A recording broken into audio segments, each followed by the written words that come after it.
another edition of West Side Legacy Stories. I'm Nick Odell, and with me here today is Lazzeri Alexander.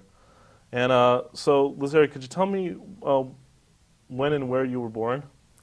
I was born in Southport, Kansas, in an agrarian area. Mm-hmm. My father was a veterinarian, Wow. and we lived on a farm. Was on a farm? Yes, And when were you born? September 2nd, 1928. Okay. And you said you were born in Kansas, right? Yes, So so what made you move to West Springfield? I had finished my training at the University of Kansas, and I was going to further my education at the University of Mass. Wow, UMass. Okay. How long have you lived in West Springfield for? About 50 years, a little Wow. over 50 years. That's amazing. What changes in town have you noticed the most over the years?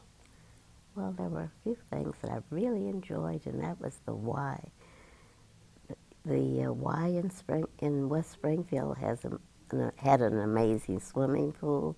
Mm. I took yoga classes there, and my children went there Mm-hmm. to participate in all kinds of activities. So I miss that it isn't functional any longer. Another thing that was in West Springfield is the theater in the Round. That was an exceptional undertaking, and they had real pros from all over to come there. I do miss that. The changes have come just like they would for any town that grows. There were no street lights. Mm. My children loved that. They were very upset when they put street lights in because they liked the silence and the crickets at night. Mm. I remember the local grocery stores, which we don't have any longer. They all are consolidated in huge grocery stores, but there was an A&P, Jones 10-cent store. Mm-hmm. It was a small community like I had come from. Yeah, and do you remember any great stories or legends about our town? Well, Bear Hole was the most fascinating. Mm. And I was really amazed to find that even much earlier in your history, that had a huge dining room and a dance hall. I couldn't believe that. What was it like when you grew up here, or first moved here? When I first moved here, I had always heard that New Englanders were distant. I didn't find that so much, but I was surprised to find that there were vestiges of prejudice, and I didn't expect that in West Springfield. Mm. But people in general were very kind and very helpful, and I've made a lot of lifelong friends. Nice. That's really good. Stories there. What are some of your best memories of the good old days? Well, I used to love I was born in an agrarian area, Yeah. and we didn't have movies, and we Yeah. used to have the outdoor movies. Well, when they used to have the outdoor movies here, I loved that.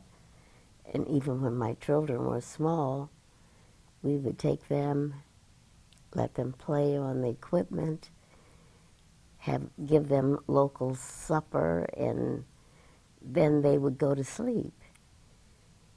And that was kind of exciting for me because we didn't have to get a babysitter. Wow. Who are some of the notable townspeople you have interacted with during your time here? Truthfully, I don't think I really know many. the owners of the local paper, Yeah. I have had dealings with them when I put ads in the paper. But, well, Judge Peck I knew because his daughter walked to Washington, D.C. during the Vietnamese War. Wow. So I did know him. I really can't think of any other notable individuals that I knew except not Dr. Laurie, you know, he was Dr. Laurie's partner that lived on, I can't even remember his name now, but he was my OBGYN. I knew him for quite a few years. So now we're going to dive into your early years as, what can you tell me about your childhood? Well, I remember fondly going sleigh riding with my mom and dad, and I come from a large family. There were 7 children. We would, after the farm work was completed, we would make bonfires and go sleigh riding, sometimes in the pasture. We had a few cattle and horses, and we used to go sleigh riding in the pasture. Sometimes we did it on the roads. If the neighborhood would come, my father would build a large bonfire, and we would sleigh ride down the old roads when there was a lot of snow. I wasn't much for horse riding. My sisters loved to ride horses. I really didn't care too much of that. So you said you had 7 siblings or 6 other siblings growing up? 6 other siblings. 6 other siblings. So what were they like growing up? Oh, my father always said we were an entire baseball team. So we didn't need neighbors. I was closest to my younger brother. He was about a year and a half younger than I. But boys grow faster, I think. So he was taller than I. And even though he was younger, and we didn't have movies in that town, so we had to travel to the city. And I guess it wasn't that far, but in those days, cars didn't go but about 30 miles an hour. So it seemed like it was a long distance. What is your earliest memory? My earliest memory was of my father taking us to Olathe, which was the county center, to pay taxes. We thought that was a big trip. And I was always awake, and my father loved that because if we were going on a long trip, everybody would go to sleep. So he wouldn't take the others. He would always take me because my father was a talker, and he loved to have conversation, while we were traveling. Yeah. Yeah, and you said you grew up in Kansas, right? Yes. Yeah, and do you have any childhood stories you would care to share? Well, my father was rather demanding because he thought that learning anything was just a matter of a short spell. And when it rained and he couldn't be outside, he would take all the clocks loose and put them back together, but he would always have some extra pieces, but they ran anyway. And he had a Model T.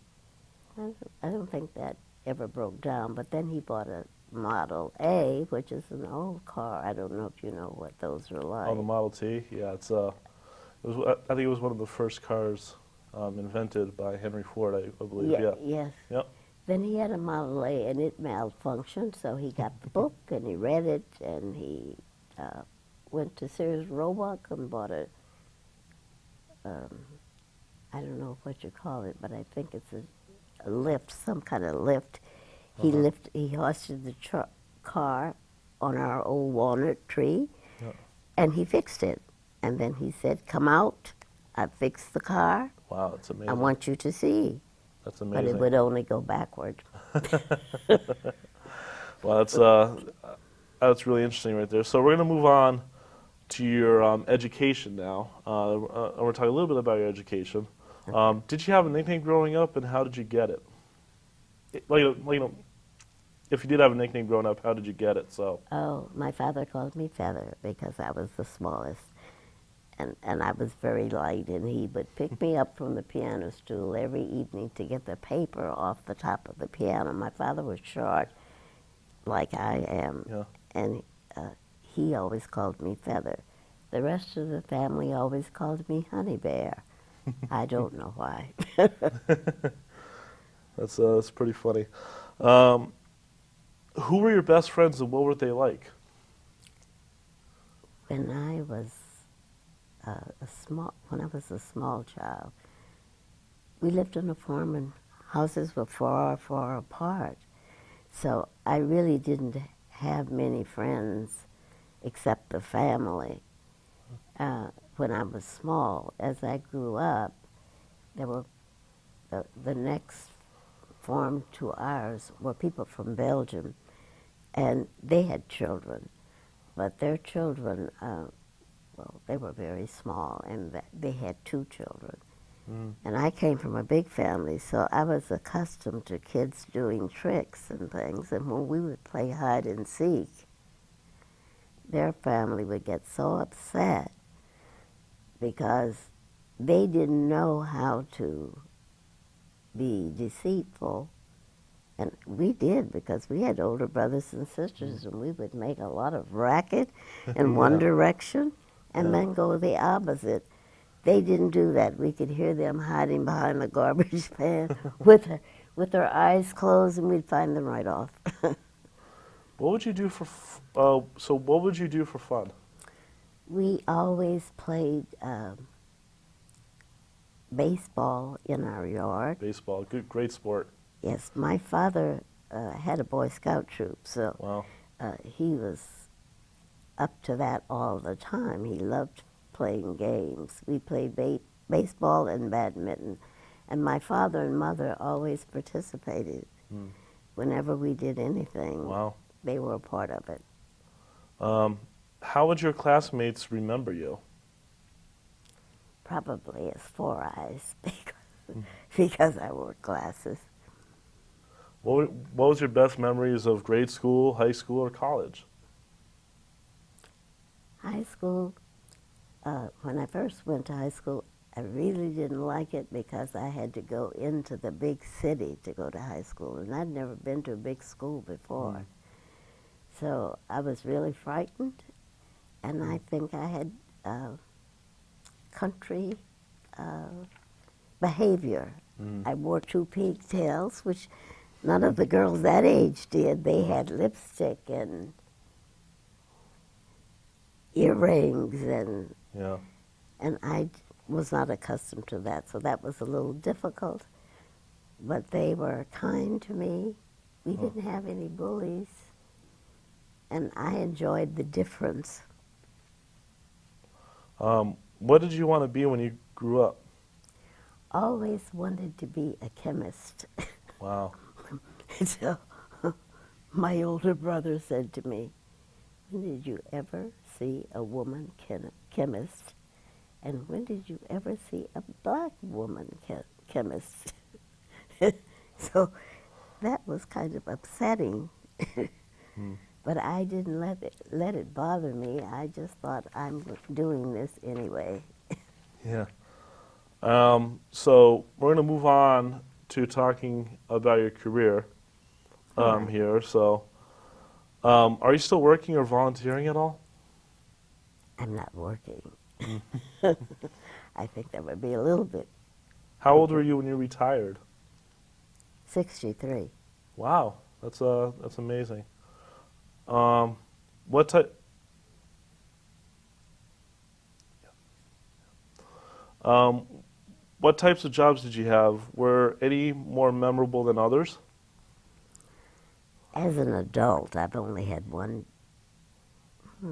Well, I've had two jobs as an adult, but one kind of funny thing is I was born in Kansas, and the nearest city was Kansas City, Kansas, but across the viaduct was Kansas City, Missouri, and it's a very cosmopolitan town.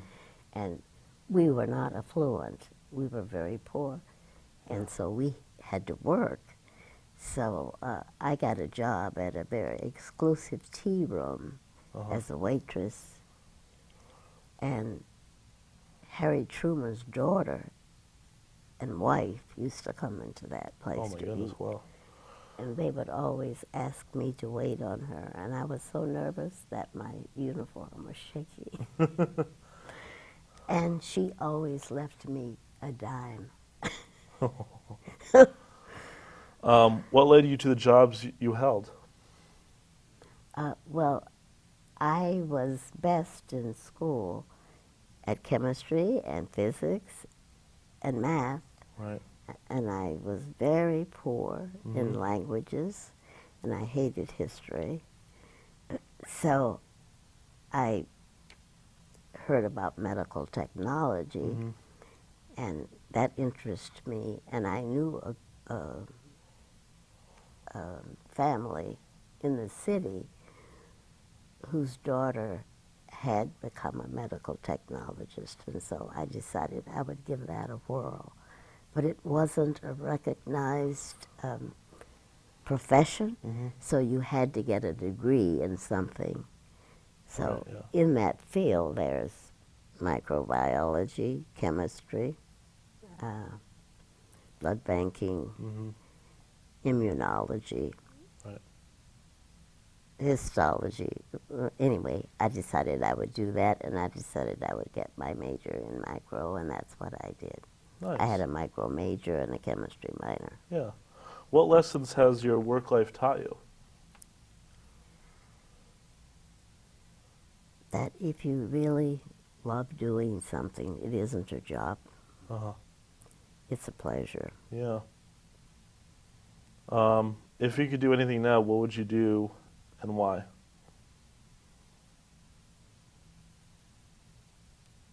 If I could change my direction and do something else, I would like to participate with children.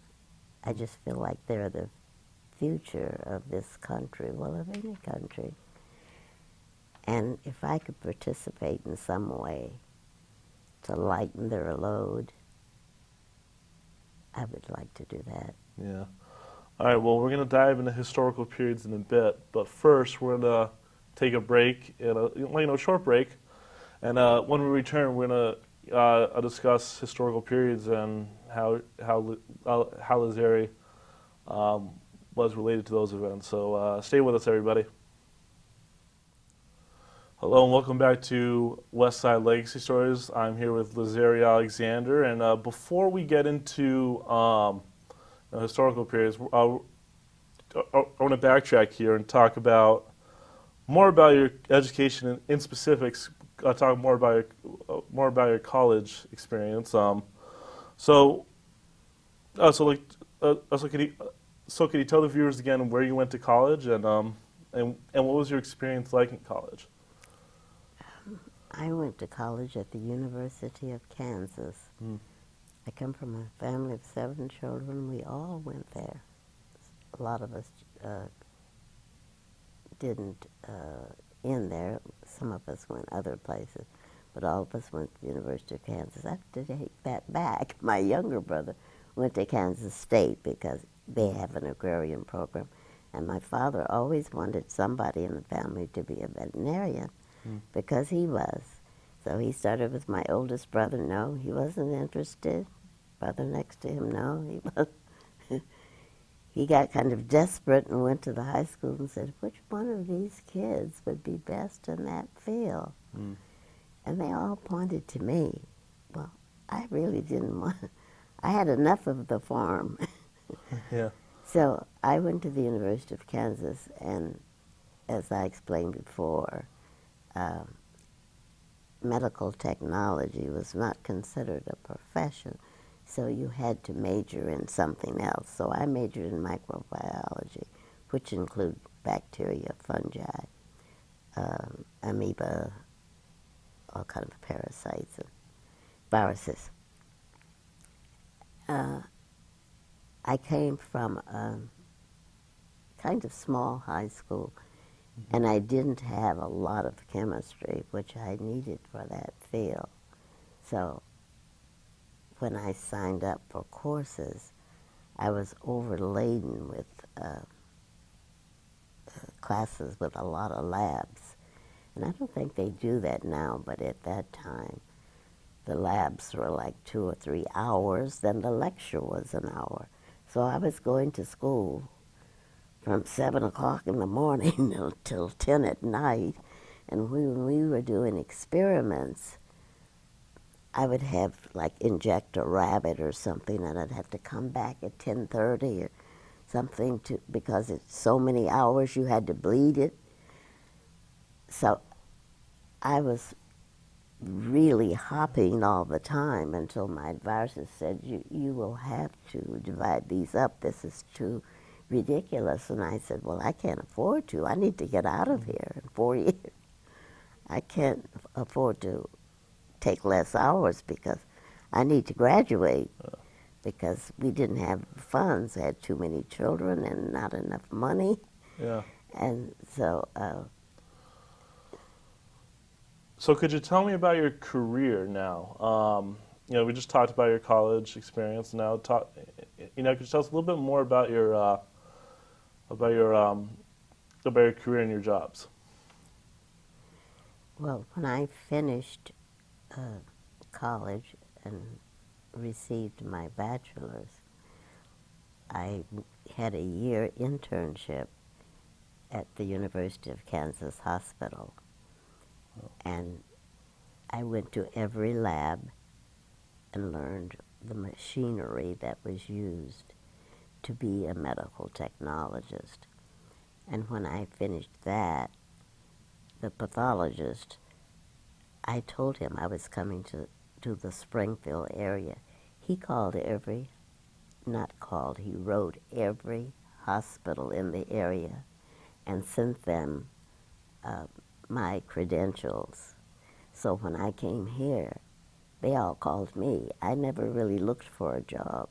Mm-hmm. They called me. So I went to the Wesson, because at that time the Wesson was an independent hospital. It was not affiliated with Bay State. Mm-hmm. And I was their microbiologist. Loved the job, loved the people, learned a lot.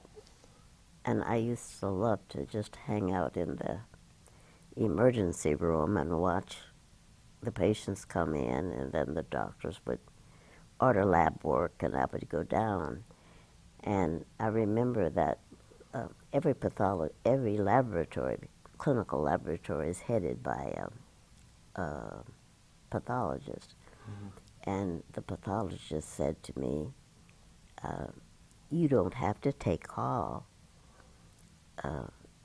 because you're already experienced in everything, and we get the young kids to take call, people who, but I loved it. I felt it was exciting to be home and be called. And then even if I wasn't called, I would just kind of stay there and watch what came in, and it was always exciting. And so I worked there for, I don't know, maybe 2 years, not 2 years, about a year and a half, I think. And someone told me about the hospital in Westfield. That was a cancer hospital. It was half cancer and half TB. And that depending on your education, you got more money.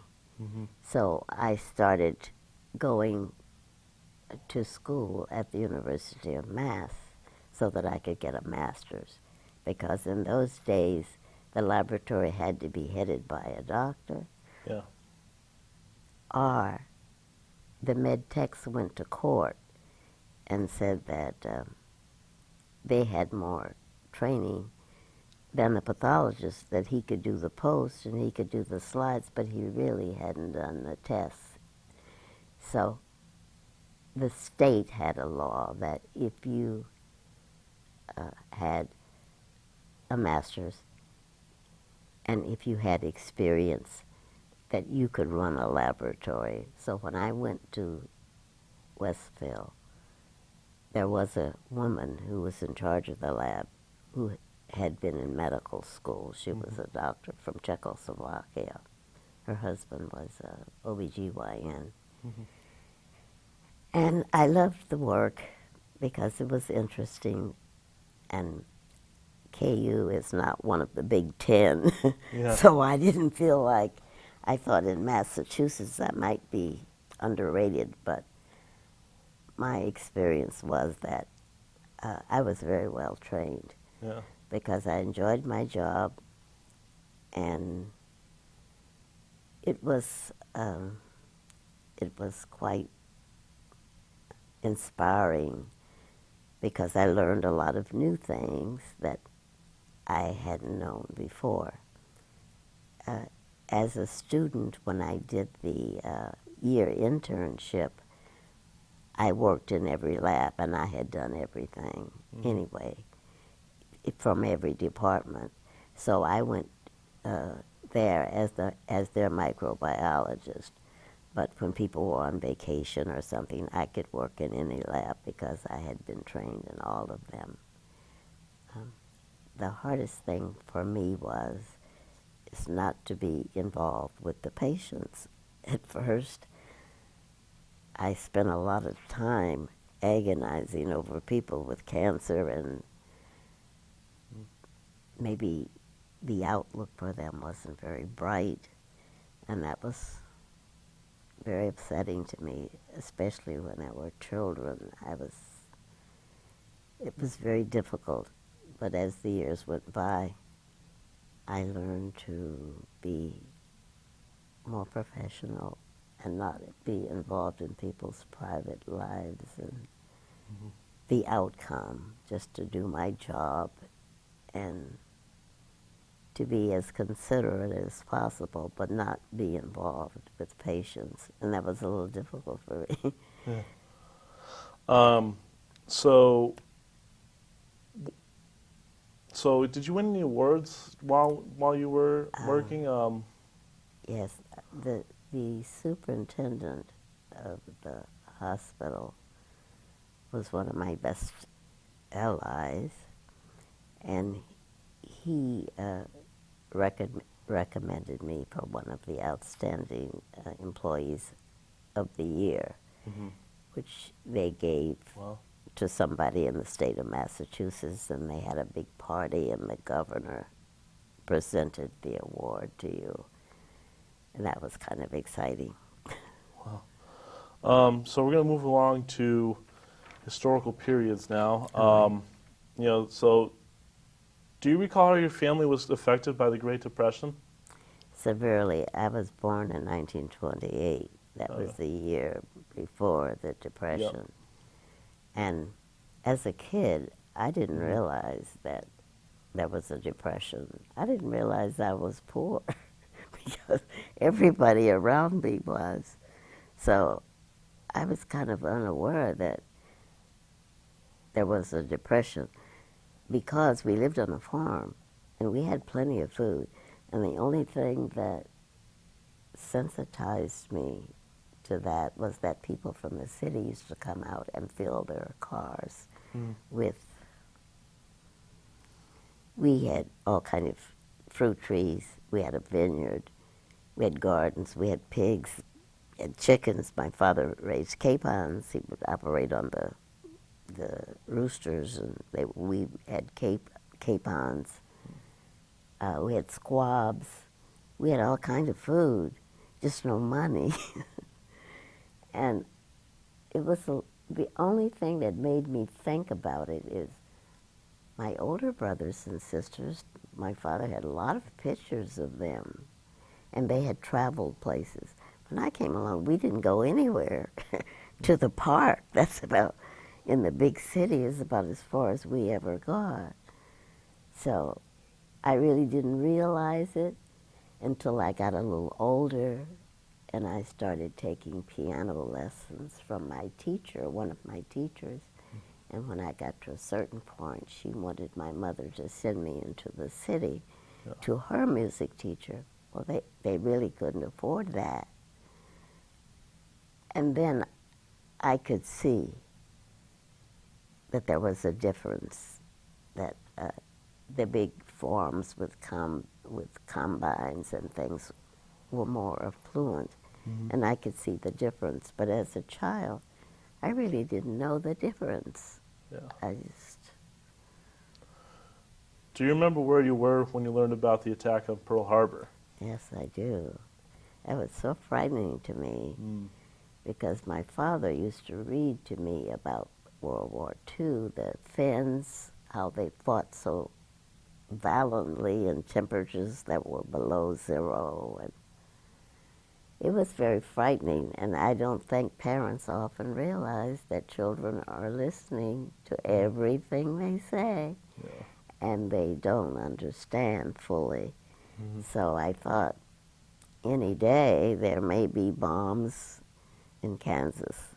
So it was very disturbing to me. How did World War II affect you personally, your family, and friends? I had two brothers. One was old enough, but he had medical problems with his eyes, and he had two hernias. Wow. So he was rejected. But my other brother was going to KU, and he, I guess, did 2 years, and then he had to go to the service. And because he was going to be an engineer, he went into the Signal Corps. And to go into the Signal Corps, he had to have some classes. So they sent him to St. Louis for classes, and then they sent him to Utah. And that was like, I thought it was on the other side of the world because it'd never been anywhere. But anyway, by the time he got his training and was ready to go, the war was over. So my brothers never went, but we had neighbors who went. And it was very frightening because we used to have the postman who would bring the mail. He was like a member of the family, and when we got postcards from people, he would read it and walk up to us and say, "Oh my goodness, so-and-so has been injured." And he would tell us before we could get our own mail, he would tell us what was happening. That was very frightening. And then my father always read every word in the paper, and he would talk about it. And I don't think he realized that it was frightening. I think when I was 12 or 13, I helped with the rationing. I remember rationing tires, and people came to the school to sign up for rations. And I helped with that in some way. I can remember I was there, but I don't remember exactly what I did. I guess mostly direct them. But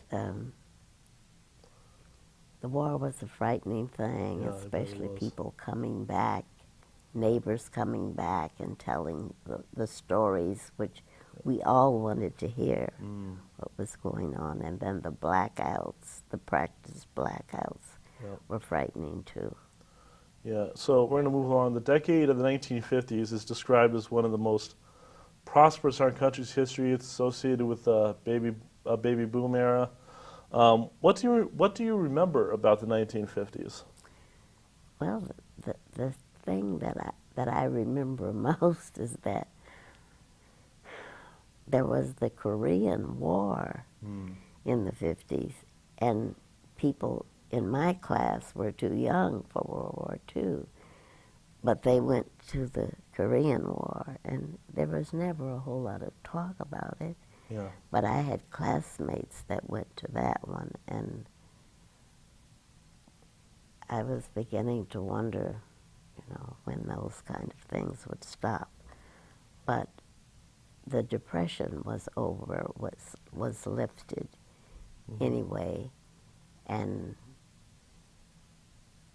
it seems that people were more able to enjoy life and go to movies, and I had never been out to dinner in my life, to a restaurant. I just had been to maybe a neighbor's house, but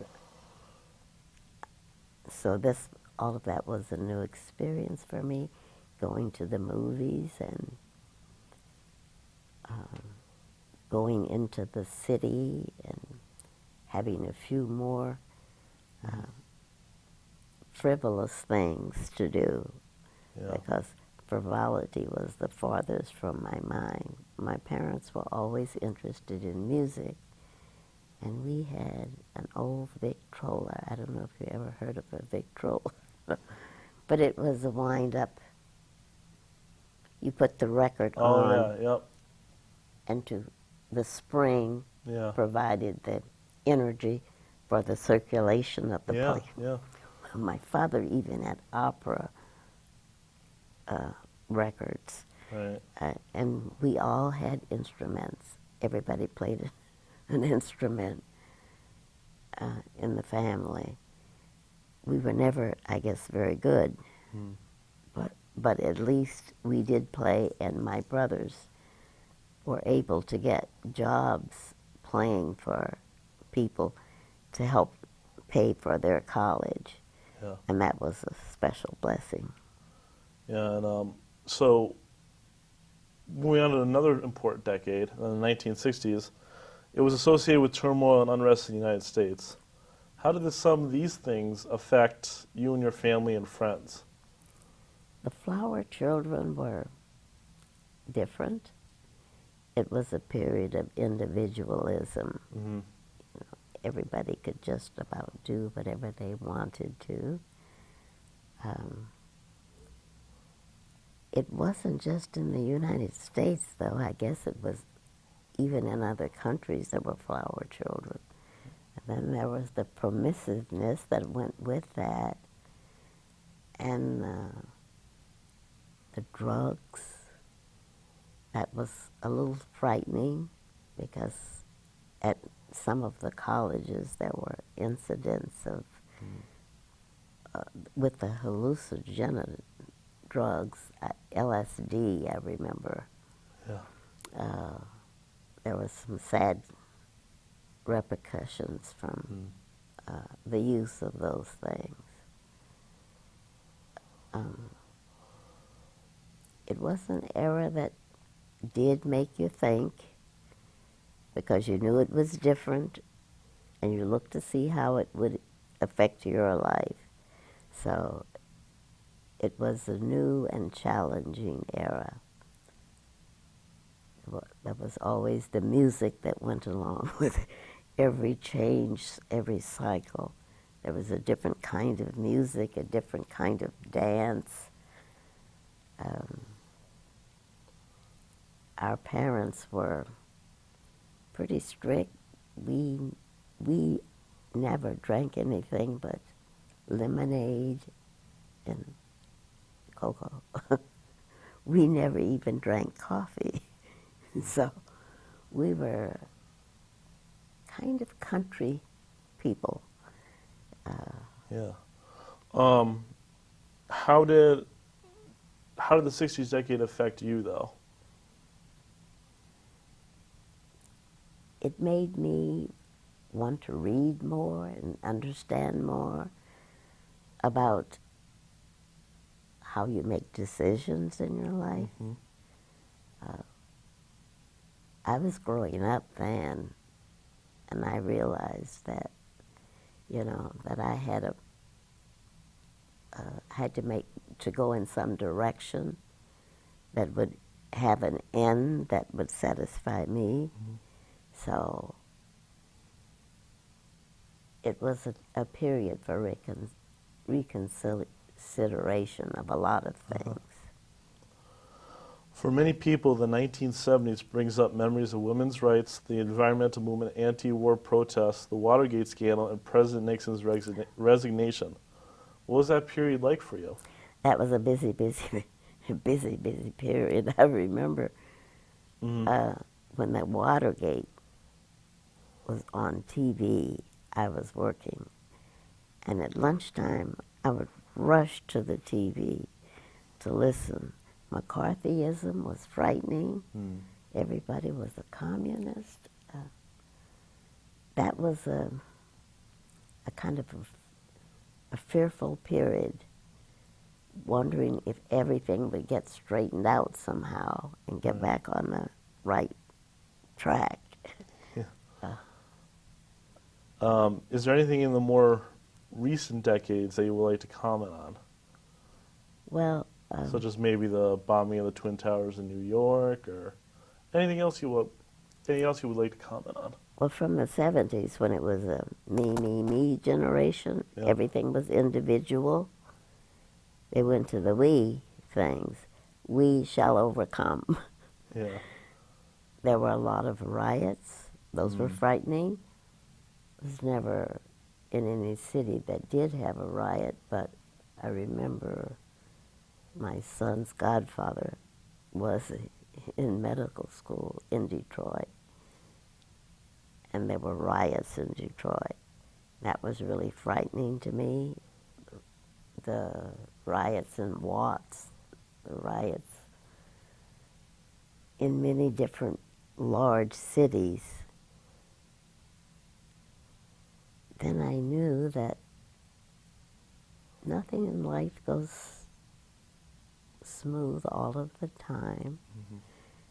That if this is a democracy, the only way it works is if the electorate know what's happening, if the electorate participate. And as a minority, it was quite disheartening because people joined the army, went overseas. Many of them gave their lives, and when they returned home, they expected that maybe this era of discrimination would pass, and it just didn't. That was heartbreaking to me, and I was much older then, and trying to decipher where I fit in this kind of puzzle. All right, so now we're going to talk about, about your family now. And so can you tell the story about how you met your spouse? Well, I met my spouse at KU. Wow. And he was older than I by about 9.5 years, almost 10 years. And that was a little upsetting to my folks. And his best friend was the person I mentioned before that was in medical school, and he spoke fluent French, and I was taking French. Well, I had taken French anyway. They wanted me to take German because I was in a medical field. A lot of them have German roots. And when I kind of rebelled against that, they had me take Greek.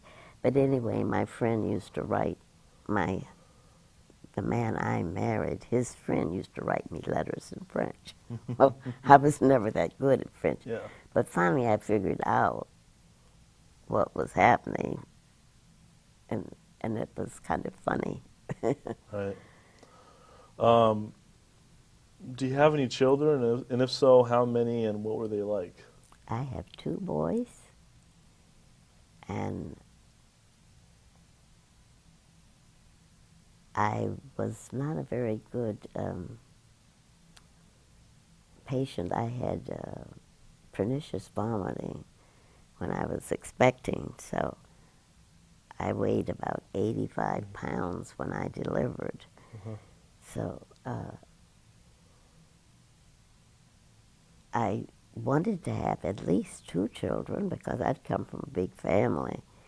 But the doctors said that was a rarity and I wouldn't have it again. So the next one wasn't as bad anyway. But my children were both artistic. I am not at all, and that was kind of difficult for me. My youngest son played all kind of instruments. My oldest son was an artist. I took him to the museum in Springfield because he loved art. And he won first place every year until the year that he was a senior in high school. And that year he won second place.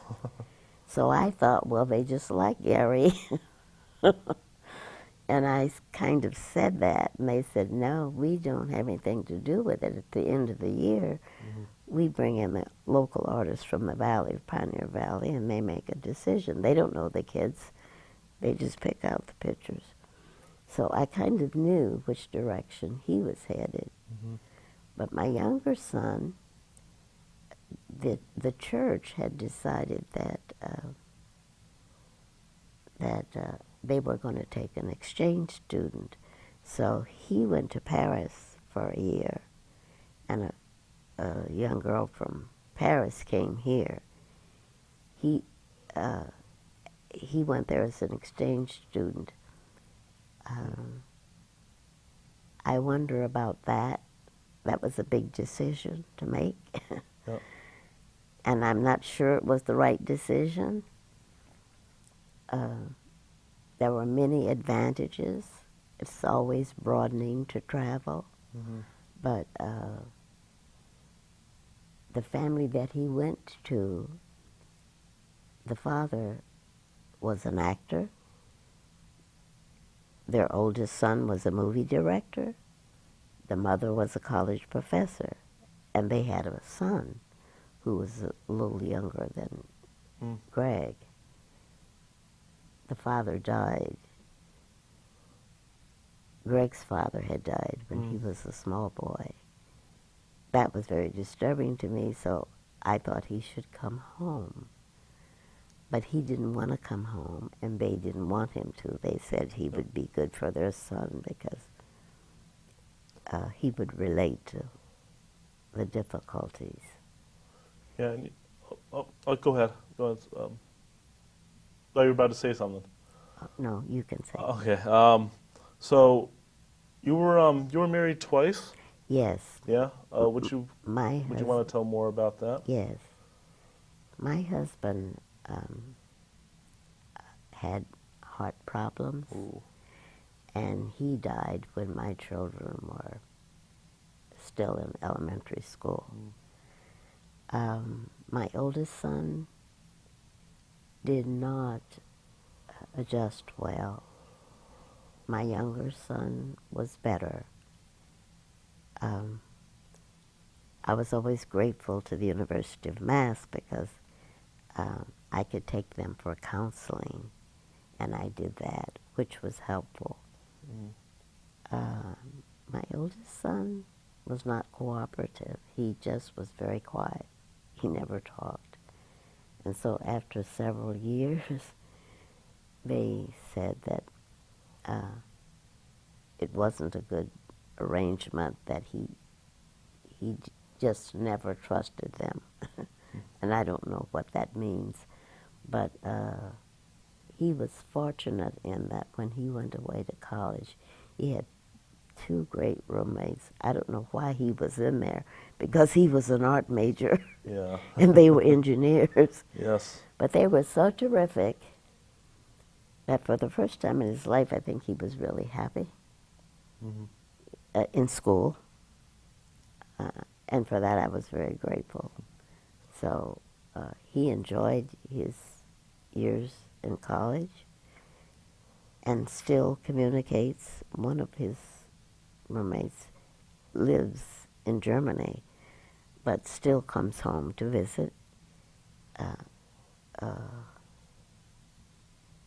he had friends in high school in West Side, but West Side was a little difficult for him because he did have the loss of his family, and I think I was not as smart as I should have been. I could have been. Parenting is a great responsibility, and I sometimes wonder, we learn all of these things. I think about, I can write the formula for benzene on a map or on a blackboard around the room, but Yeah. nobody teach you how to be a parent, how to be a wife, Mm-hmm. and these are things I think maybe schools should teach kids how to do a bank account, how the things that are really necessary in life.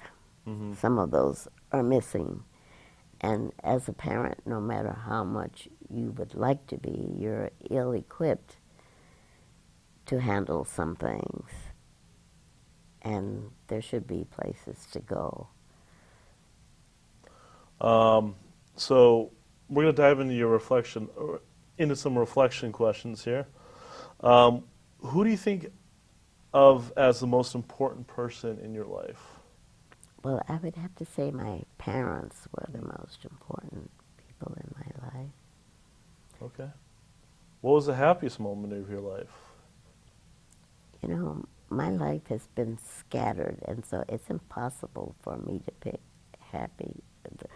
I was happy at certain points in just about as a child, I was very happy. Then when I was in high school, I was very happy. When my children were born, so I had periods in every part of my life where I was extremely happy.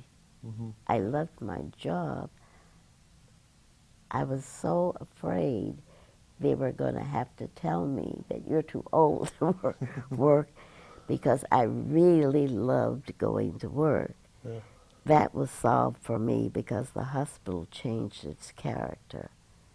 At one time, it was like a cancer hospital, and the other hospitals didn't have cobalt and the other ingredients that were used to treat cancer. Mm-hmm. So all the patients came there. The guys at Bay State had to do, if they were surgeons, had to do 4 years.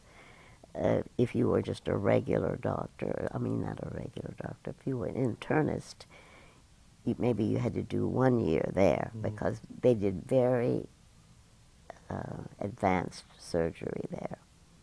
Now, why were you, now why are your parents the most important people in your life?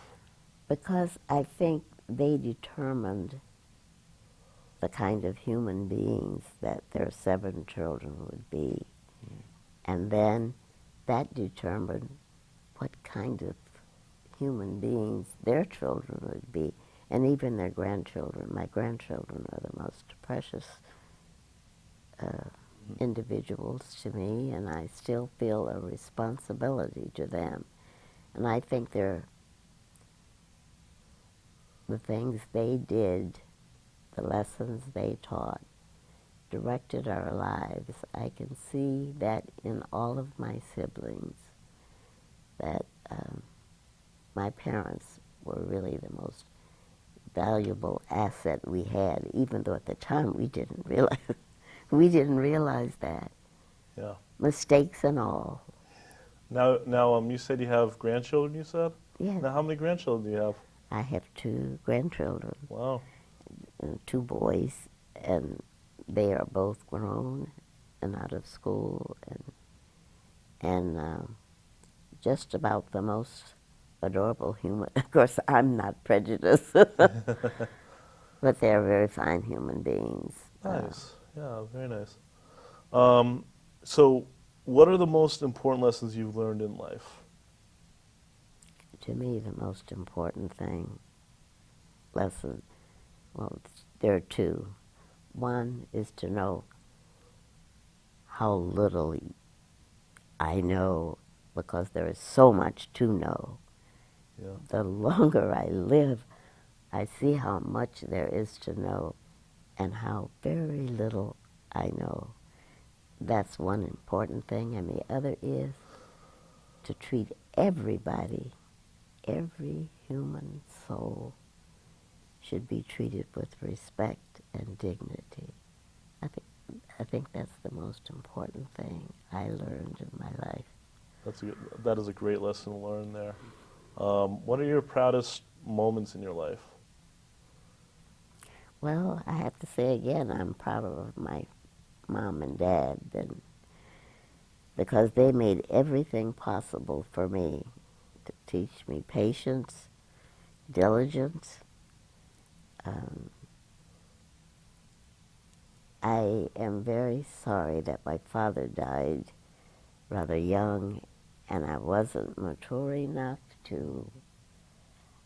I think my father never really got any kind of accolades for the kind of life he lived.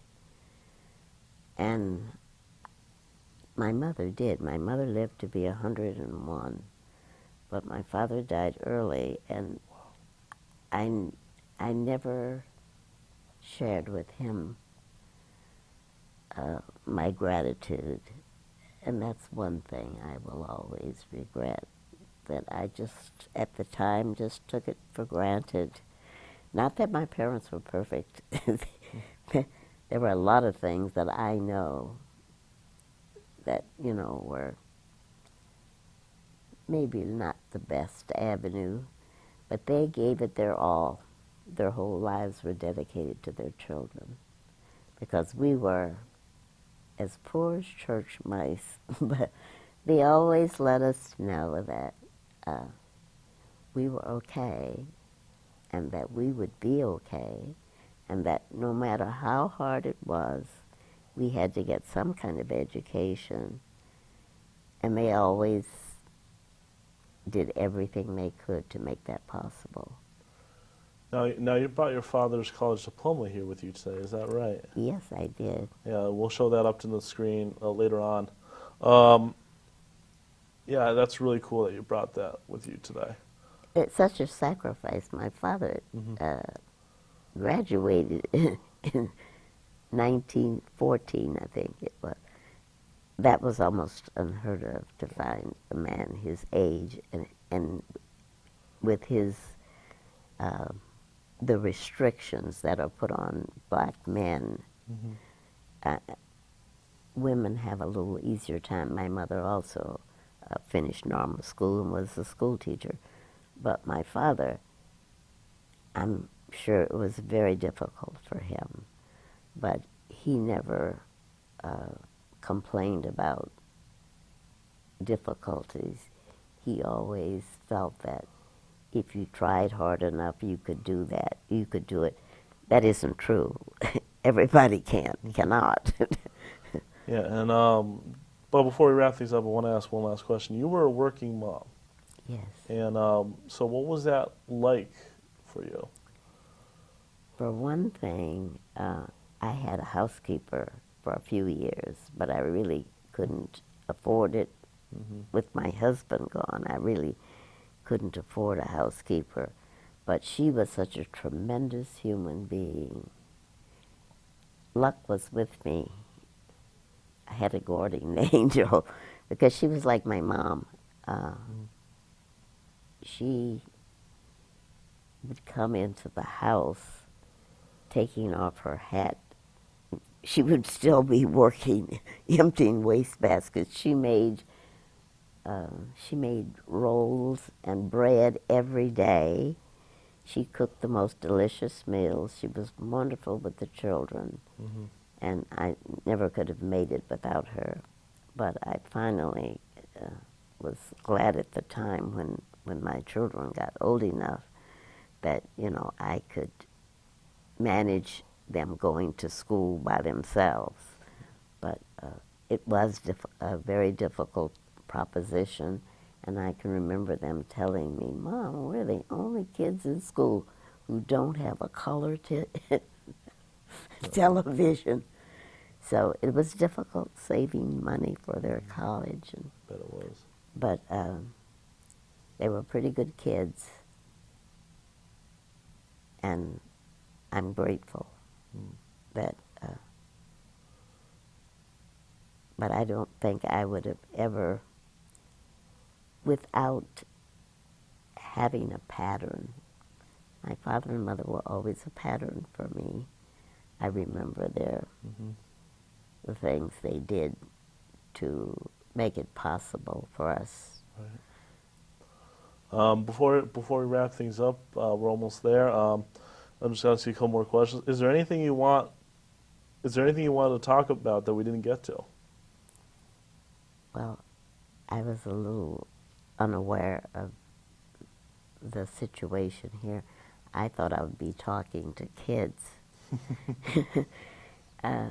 No, a lot of children, a lot of students, but I'm concerned about the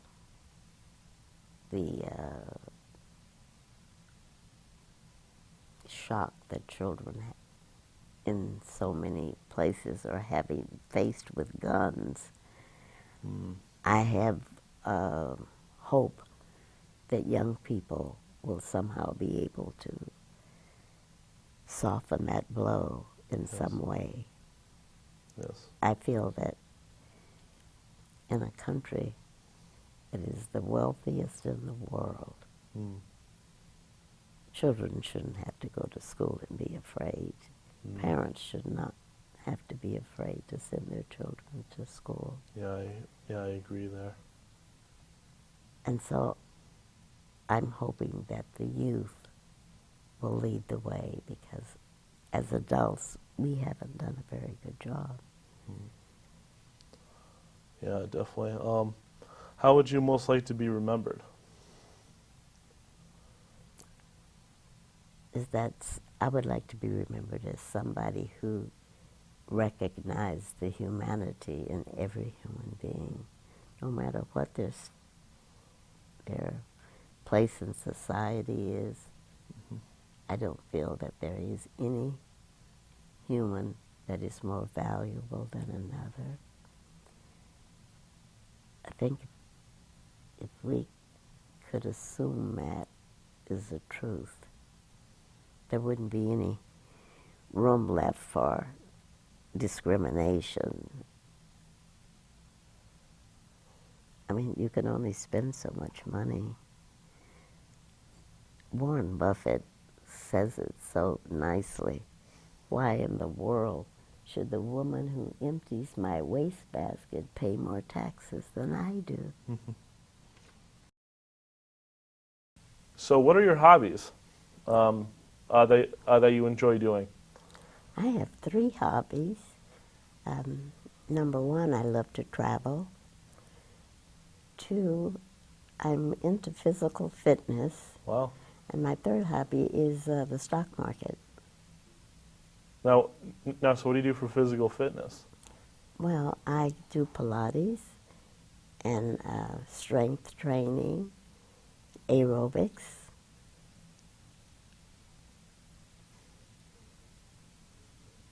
What's your favorite thing about that? Well, it leaves me with a lot of energy, with an energy burst. I don't feel tired when I finish. I walk 5 miles once a week. I used to walk 5 miles every day, but I didn't do the other things. And it gives me renewed energy. I feel like I've accomplished something. You know, you can't do much about what Mother Nature gives you, but you can try to protect it as best you can. And I like that idea. Yeah, and so where do you like to travel to? Well, I usually travel outside of the country. Oh, really? I've been traveling for 30, 40 years. Wow. And I like to travel outside of the country. Where have you been? I've been to Russia.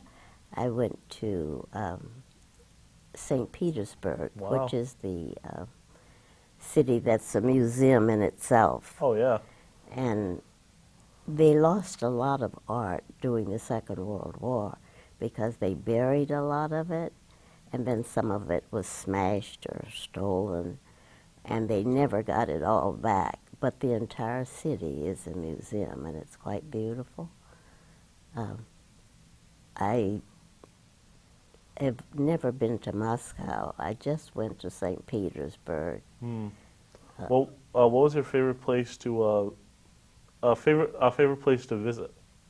You mean of countries? Yeah, of My country. favorite place to go is to Portugal. I've been there maybe Really? 5 or 6 times, and I love to go to Portugal. But I've been to China, and I did see the soldiers who were excavated. Hmm. It's unbelievable, 1,000 soldiers. They all have different faces, different hairstyles. The carriages and the horses were all, it's beyond imagination. Wow. And then I liked Guilin. That's the countryside where they have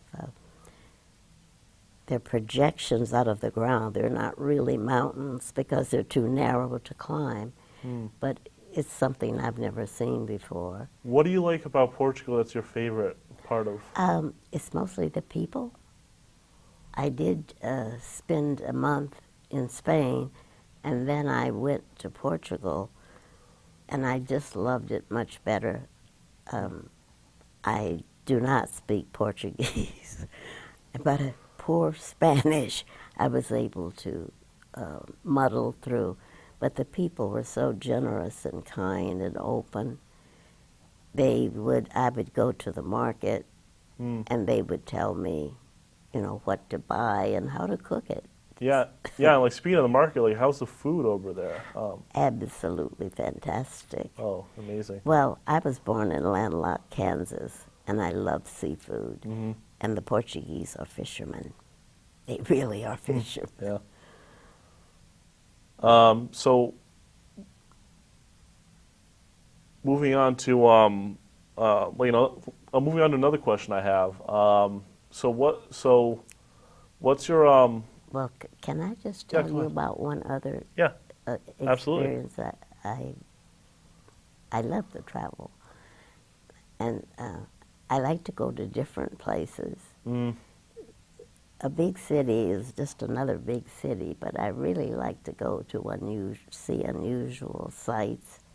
And in China, I never knew there were so many different races. yeah. There are some of them that are very tall.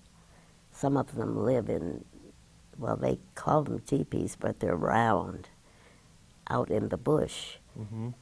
And I traveled a lot with Grand Circle. They cater to older people, and they always make it possible for you to stay in the home of somebody in that village, at least overnight. Yeah. That way, you really get a flavor of the culture. You see what they eat, you see what they do for insurance and what they do for education. So traveling is very enlightening, and it's a very broadening experience. Yeah, and that's a great hobby to have. And me personally, I wish I can do as much traveling as you have done over the years. And Well, I'm a lot older. hopefully I can. What? I'm a lot older. I know, yeah, and I hope to accomplish some traveling in my future as well. So. I think you'll find it very rewarding. Hmm. I went to South Africa a year and a half ago, and because I was in the region, I also went to Zimbabwe, Botswana, and Mamenda, which I had never really heard of before. But the animals were graceful, and it was a little bit frightening and a little bit hard on my shoulders getting in and out of those vehicles. But that was something that I had wanted to do for a long time. I'd been to Northern Africa because I spent a lot of time in Spain and just across the Straits of Gibraltar Right. on those air boats that ride above the water. But that was completely different from South Africa. What has traveling taught you? over the years? It's taught me that there's beauty everywhere in this universe, and that you're just such a little pebble because it's so immense. Mm-hmm. And people's cultures are different, and each one is very rewarding to see how people live and how they are accepting, and what you can do as just one person to influence the world. I mean, everybody gets up and everybody goes places, but it's a chance for you to have some influence and also to learn. It's a rewarding experience. That's about all I can say about it.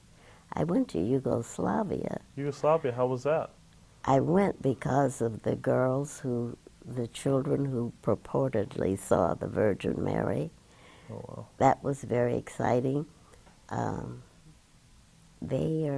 Yugoslavs are not much for Christianity, so they said to me, why are you doing this? This is a waste of time. But when I persisted, they did make arrangements for me to go to the mountainside. And that was certainly quite interesting, and I did meet the children. So these are all great traveling stories, and so we're going to switch gears now to talk about your volunteering experience. So what kind of volunteering experience did you have over the years? I was on the board of directors of the housing court, and I was also on the board of directors for the Lung Association for 20 years. And as such, I did non-smoking clinics. And I was never a smoker, so it was eye-opening to me how very difficult it is to quit, even when you truly want to. Mm-hmm. It's very difficult.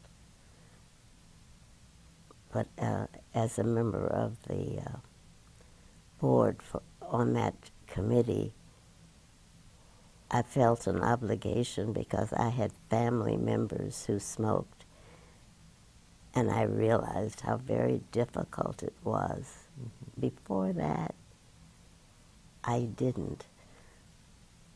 But I know that many people gave it all they had. Yeah. And it was just a very small group that absolutely stopped and didn't go back. But a lot of people gave it their best. So volunteering is giving action. Did you receive anything from it? Yes, you always receive when you volunteer. Mm-hmm. Makes you stronger, makes you more appreciative of the things you have. Right. My church, West Springfield Midnight Methodist, feeds the 4-H children. The 3 weeks we feed them breakfast, lunch, and supper. Mm-hmm. And many of the children are dedicated and they won't leave their animals. And in those instances, the meals are carried to them. Mm-hmm. And children, they are so polite and they are so appreciative. I love to see the young people and the things they do and the dedication they have. And that's for 3 weeks, and that's in the Moses Hall. They live on the 3rd floor, and the dining facilities are on the 1st floor. And that means 6 o'clock in the morning mm-hmm. until 8 o'clock at night. So. Yeah, and just to clarify, what do you mean by the kids not leaving their animals? Well, if they're showing a steer or they're showing a calf or something, they will be right in the stall with their animal. Mm. And at 6 a.m., they want to eat, but they don't want to leave their animal. Maybe they're still currying it or feeding it. so the meals are taken to them so they don't have to leave. Our church also, through the I can't remember the name of the anyway, we feed once a month on a Sunday. The church prepares a meal and serves it. The place that it serves is often moved. It used to be on Worthington Street. Now it's downtown at the Old First Church. They also have the cupboard where we volunteer to give food all many times. Mm-hmm. My husband used to volunteer at this school at Westside, and as such, he always was on stage in cap and gown at graduation time. Now, what did he do? Well, my understanding is that he counseled the children, people who had problems. Oh. He would counsel them, and then he did tell me about a lunch program that they were having difficulty, not enough time to eat. So he used some program that he had used at a mm-hmm. school in California. Right. And I don't know what else, but it was something that he enjoyed doing. And then both of my kids volunteered. My oldest son volunteered with Park and Rec in soccer and in baseball. Yeah, so it runs in the family, huh? Well, I just think everybody really enjoys mm-hmm.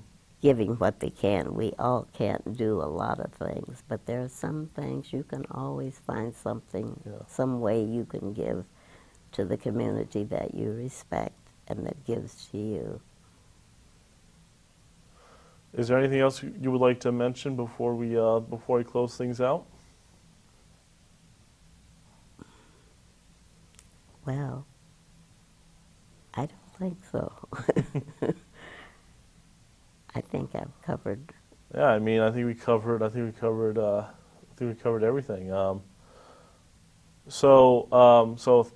Lazzeri, thank you for being on this program and for being part of the Westside Legacy Stories.